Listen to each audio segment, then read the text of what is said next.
Chapter 6 किसान, किसान नेता, नौजवान और गांधी जी। डिस्क्लेमर। दोस्तों, ये जो चैप्टर है ये भी हमने फरवरी 2021 में लिखा था, जब मैंने बाकी 5 चैप्टर जो इसके पहले अपलोड किया है वो भी लिखा है। इसके बाद चैप्टर 7 लिख रहा था, 2-3 पन्ने लिखने के बाद हमने लिखना बंद कर दिया था और इस कारण इसको रिकॉर्ड नहीं कर पाया था। तो ये चैप्टर मैं रिकॉर्ड अभी कर रहा हूँ, बट लिखा मैंने इसको फरवरी 2020 में था। Disclaimer complete.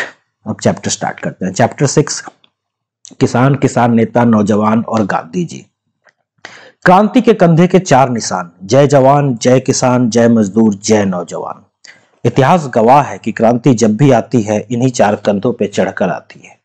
भारत के जवान अपने शपथ से बंधे हैं और मजदूर अगर क्रांति करेंगे तो अपने बच्चों को खाना कैसे खिलाएंगे। भारत के नौजवान अभिमन्यु की तरह चक्रव्यूह में फंसे हैं, तो ले देकर किसान ही बचे थे जो क्रांति को जन्म दे सकते थे, और ये जिम्मेदारी किसानों ने पूरी तरह निभाई थी और इसलिए वो सम्मान के पात्र हैं।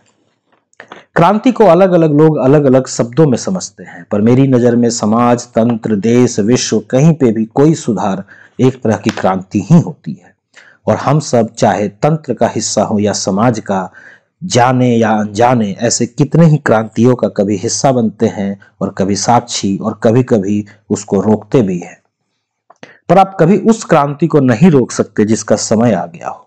और आज प्राकृतिक आपदाओं के बीच मानव के पास आपस में लड़ने का वक्त नहीं है और ना ही ये समझदारी होगी, वरना हमें 2012 और इंटरस्टेलर जैसी फिल्मों को जीना पड़ेगा और आने वाली नस्लें हम मिलेनियल्स को कभी माफ नहीं करेंगे। आज हम सबको एक होकर सारे गिले शिकवे मिटाकर एक दूसरे को समझना होगा, बचाना होगा, तभी हम मानव सभ्यता और पृथ्वी को बचा पाएंगे और मिलेनियल होने का अपना धर्म निभा पाएंगे। क्योंकि प्रकृति कभी सीधा मानव पे हमला नहीं करेगी, ये खुद को समाप्त कर देगी और इसका हिस्सा होने के कारण मानव अपने आप समाप्त हो जाएगा। Your oceans are warming, corals are dying, Himalayas are melting, tsunamis are waiting, cyclones and tornadoes are on ravage mode, forests are on fire, food chains are being depleted, earthquakes are signaling their arrival, volcanoes are about to erupt, air is gonna be devoid of oxygen, and with air and water pollution, viruses and mosquitoes are going to be more deadly than nukes. Not to forget floods, wildfires, wars, famines, frustration, depressions and whatnot. हमारे समंदर गर्म हो रहे हैं, corals मर रहे हैं, हिमालय पिघल रहे हैं, सुनामीज इंतजार कर रहे हैं, साइक्लोन्स और टोर्नेडो खतरनाक तरीके से अटैक कर रहे हैं, जंगल आग में झुलस रहे हैं, फूड चेन्स बहुत तेजी से नष्ट हो रहे हैं, भूकंप अपने अराइवल का सिग्नल दे रहे हैं, ज्वालामुखियां फटने वाले हैं, हवा ऑक्सीजन के बिना होने वाली है और हवा और पानी के प्रदूषण के बढ़ने के कारण जो वायरस और मच्छर जैसे वो न्यूक्लियर से भी ज्यादा खतरनाक होने जा रहे हैं। बाढ़, वाइल्ड फायर्स, युद्ध, फेमिन्स, अकाल, फ्रस्ट्रेशन, डिप्रेशन और पता नहीं ऐसी कितनी ही चीजें हमारा इंतजार कर रही हैं। Just ask yourself what kind of earth you are gonna live for your children. अपने आप से पूछने की जरूरत है कि आप कौन से पृथ्वी अपने बच्चों के लिए छोड़कर जाना चाहते हैं। And in this circumstances if you are unfairly working for gold castles just because all others are, then do not worry, soon be all will suffocate to death, me in my simple hut, you in your golden castle. और अगर इस तरह की परिस्थिति में भी आप उल्टे सीधे तरीके का इस्तेमाल करके अपने लिए सोने के महल बना रहे हैं, क्योंकि बाकी सभी ऐसा कर रहे हैं, तो फिर कोई चिंता मत करिए, क्योंकि बहुत जल्द हम सब सफोकेट टू डेथ तरप तरप कर मरेंगे। मैं अपने इस साधारण कुटिया में मरूंगा और आप अपने सोने के महल में मरेंगे। It is time to bring change and that change must come from within. ये बदलाव लाने का समय है और वो बदलाव हमें अपने अंदर लाना होगा। You cannot wait for others to change. आप दूसरों का इंतजार नहीं कर सकते कि पहले वो बदलेंगे तब अंतिम में हम बदलेंगे।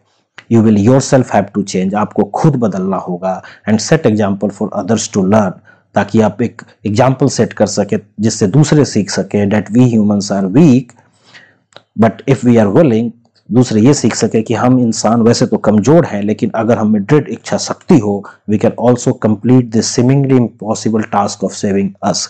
हम सब चाहें तो ये जो असंभव सा लक्ष्य है हमारे सामने हमें खुद को बचाने का, उसे हम पूरा कर सकते हैं। May God bless us with basic wisdom that we are children of God and not masters of universe. ऊपर वाला हमें हम सबको ये सबसे साधारण सी सद्बुद्धि दे कि हम सब उस ऊपर वाले के बनाए हुए बच्चे हैं and not masters of universe, ना कि इस ब्रह्मांड के मास्टर हैं। This life is just His grace and we should have gratitude for life and respect what we have. ये जो जिंदगी है ये सिर्फ उसकी दया है और हम सबको इस जिंदगी के लिए उसका आभार व्यक्त करना चाहिए, और जो कुछ भी हम सबके पास है ये जीवन, इसका आदर करना होगा। धरती के पानी को बर्बाद करके we are seeking for water on Mars. Wow, धरती के पानी को हम बुरी तरह से बर्बाद कर रहे हैं और मार्स पे ना पानी ढूंढ रहे हैं। कितनी खतरनाक बात है। वाओ, समंदर को छोड़कर के कतरा कतरा पानी ढूंढ रहे हैं। We will have to take responsibility and do our duty. हम सबको अपनी इस जिम्मेदारी का एहसास समझना होगा और अपने कर्तव्यों पे खड़ा उतरना होगा। Whoever we are, whatever we are, we will have to all contribute in our small capacity, and these small changes will have huge impact and create meaningful change.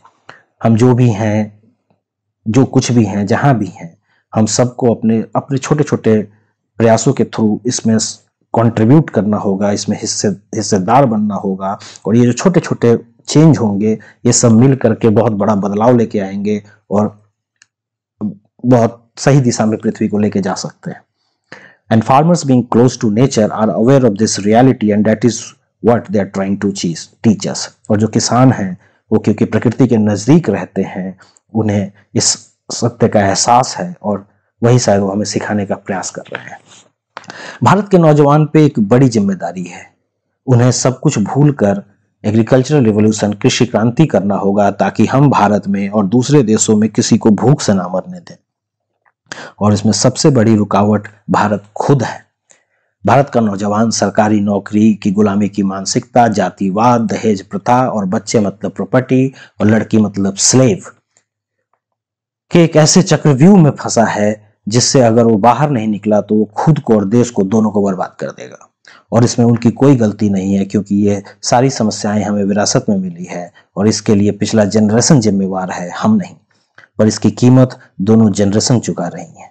क्यों और कैसे, इसके लिए एक अलग आर्टिकल की जरूरत होगी। खैर, जब घर के बुजुर्ग किसान क्रांति को लीड कर रहे थे तो नौजवान क्या करता, वो भी सब छोड़ के उनके पीछे इस क्रांति में शामिल हो गया। सामाजिक उत्पीड़न का शिकार नौजवान, उससे भी इस क्रांति में जीने का मकसद मिल गया था। उसे पहली बार तैयारी करने से फिल्म और क्रिकेट से फुर्सत मिली थी और यह एहसास हुआ था कि उसके माँ बाप, दादा दादी ने कितनी कुर्बानियां दी थी ताकि वो बैठ के तैयारी कर सके, फिल्म देख सके, क्रिकेट देख सके। और भारत का नौजवान शायद पहली बार जिम्मेदारियां उठाने के लिए तैयार हुआ था। पर गर्म खून और अपरिपक्वता और तंत्र के खिलाफ गुस्सा, वो जल्द ही अपने बुजुर्गों के मेहनत से खड़ी की गई किसान क्रांति को बर्बाद और बदनाम करने वाला था। किसी भी मॉडर्न क्रांति की बात हो और गांधी जी का जिक्र ना हो, ऐसा हो ही नहीं सकता। उन्होंने कमजोरों को लड़ने का तरीका सिखाया था और उसके दो पिलर्स थे। पहला अहिंसक और शांतिपूर्ण आंदोलन और दूसरा अपनी कमजोरियों को जीतना और खुद को तकलीफ देकर अपने मुद्दों का एहसास कराना और दूसरों को जहां तक हो सके कोई तकलीफ ना देना। गांधी जी के सिखाए हुए इन्हीं रास्तों पे किसानों को लीड कर रहे थे 40 किसान नेता और संयुक्त किसान मोर्चा। इसके तहत 2-3 दिन पे एक प्रेस कॉन्फ्रेंस होती थी जो आने वाले दिनों में क्या क्या करना है इसकी जानकारी देती थी। पर 40 अलग अलग संगठन को रिप्रेजेंट करने के कारण कभी कभी कुछ अंतर्द्वंद भी सामने आ जाया करते थे। इसके अलावा मेले का वातावरण होने के कारण किसी को भी आने जाने पे कोई रोक टोक नहीं थी और आने वाला व्यक्ति अपनी मर्जी से जो चाहे वो बोलकर कभी कभी अलग अलग परेशानियां भी खड़ा कर रहा था। जैसे कि कुछ पत्रकार थे जो भड़कीली भाषा का इस्तेमाल करके लोगों से उल्टे सीधे जवाब भी ले रहे थे और फिर यूट्यूब व्यूज बढ़ाने के लिए भड़कीले हेडलाइंस और थंबनेल्स भी डाल रहे थे। ऐसे ही कुछ सोशल एक्टिविस्ट और आम लोग भी थे जो भड़कीले भाषण भी दे रहे थे। तंत्र के खिलाफ गुस्सा और सामाजिक कुरीतियों के खिलाफ गुस्सा, ये चक्कर में तंत्र के खिलाफ गुस्सा और सामाजिक कुरीतियों के खिलाफ गुस्सा के चक्कर में उन्हें यह एहसास भी नहीं था कि वो आंदोलन को मजबूत के बजाय कमजोर कर रहे थे। कुछ गलतियां किसान नेता भी कर रहे थे जो कि गांधी जी के बताए हुए रास्ते से विपरीत था। पहला, जैसे कि जब पूरे दुनिया का अटेंशन किसान आंदोलन पे आ चुका था तो फिर बॉर्डर्स पे रुककर लोकल लोगों को और परेशान करने की कोई जरूरत नहीं थी। उसके बाद संयुक्त किसान मोर्चा को अपील करना चाहिए था कि किसानों को निरंकारी बॉर्डर चलना चाहिए और उसको भरने के बाद सरकार को मजबूर होकर रामलीला ग्राउंड भी देना ही पड़ता। पर इसमें सबसे अच्छी बात यह होती कि किसान आंदोलन अपने ऊपर लग रहे एकमात्र सही आरोप से मुक्त हो जाता कि हमने आम लोगों को परेशान कर रखा है, और इससे आंदोलन बेहद मजबूत हो जाता और एक जगह रह कर उसको ऑर्गेनाइज और डायरेक्ट करना और आसान भी हो जाता। हालांकि लोगों को इसके लिए समझाना इतना आसान नहीं था और शायद इसलिए ये कॉल संयुक्त किसान मोर्चा ने कभी दी ही नहीं। दूसरा, गांधी जी के सत्याग्रह में खुद को पहले कष्ट देना है, यह है सत्याग्रह। सत्य के लिए आग्रह करना है खुद को कष्ट देकर, फिर सरकार के खिलाफ नॉन कोऑपरेशन और सिविल डिसोबीडियंस लॉन्च करना होता है। असहयोग आंदोलन और सिविल डिसोबीडियंस मतलब आदेश का पालन नहीं करना, यह आंदोलन होता है। और इसी ऑर्डर में कि पहले सत्याग्रह, फिर असहयोग और फिर सिविल डिसोबीडियंस। पर ये तीनों तरीके साथ साथ अपनाए जा रहे थे। जैसे सत्याग्रह जिसमें क्रमिक भूख हड़ताल चल रहा था, दूसरा असहयोग जैसे कि रेल रोको, सहयोग नहीं कर रहे थे रेल को चलने देने में, और तीसरा सिविल डिसोबीडियंस जैसे टोल्स को फ्री कर देना। जबकि इसके अलावा अगर 3-4 किसान नेता आमरण अनशन पर बैठ जाते तो उसका असर रेल रोको और टोल फ्री से भी ज्यादा होता 10-20-25 दिनों के बाद। तीसरा, आंदोलन में आने वालों के लिए एक रूल बुक भी होनी चाहिए थी जिससे लोगों को क्या बोलना है, कितना बोलना है, इसका एहसास रहता।